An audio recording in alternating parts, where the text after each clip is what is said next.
I'm bringing Steve Hilton, Republican candidate for California governor, a friend to us here at the show. Steve, would you like to see President Trump do a crime tour? And if he does, where do you want to see him go? Yes, pretty much everywhere in California, because everywhere in California is suffering from the consequences now. 15 years of one-party rule from these far-left Democrats and their so-called progressive policies on crime that actually end up hurting the poorest and most vulnerable the most. And what we're hearing from Gavin Newsom, of course, he's trying to copy, you could say, the Trump agenda, but he's not copying the Trump results because he can't get results because he doesn't know how to get anything done. This announcement today just repeats what Gavin Newsom announced a year ago. He said he was going to do the exact same thing, and especially in cities like Oakland. I was in Oakland this week.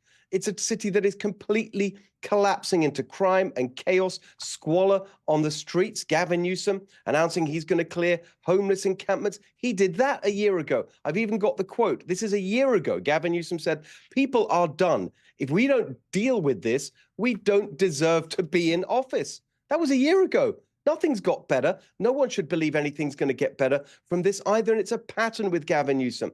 In January, he said that he would put together a Marshall Plan to rebuild Pacific Palisades after the fires. 6 months later, I stood there in front of a pile of rubble. He hadn't even cleared the sidewalk. He told Charlie Kirk that it was deeply unfair to have biological boys in girls' sports. What's he done about it? Nothing. Gavin Newsom is all talk, no action, nothing gets done. That's why I'm running for governor, because we need change in California. It's not going to come from Gavin Newsom.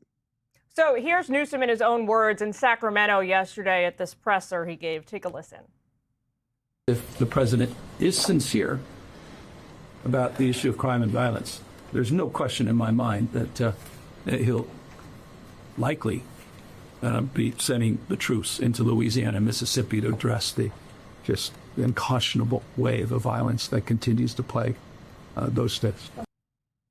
So I got to say, Steve, I mean, isn't he right in at least the sense that if we're going to do this crime crackdown, there should also be some methodology here? Take a look at this. These are the stats we have that are most recent. Mississippi, Louisiana have the highest homicide rates in the nation, about 380% on California.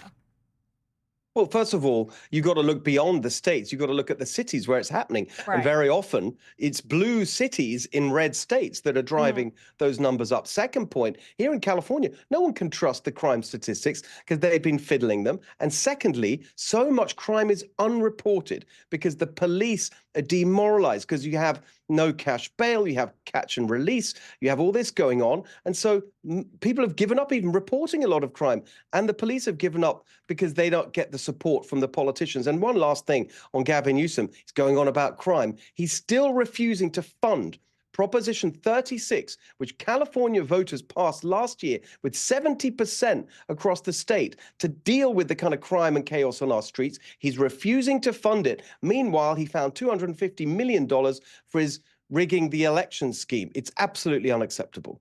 Well, Steve, thank you for taking time with us today. We appreciate it. As always, we wish you a good Labor Day weekend. And you, thank you. Hey, Sean Hannity here. Hey, click here to subscribe to Fox News YouTube page and catch our hottest interviews and most compelling analysis. You will not get it anywhere else.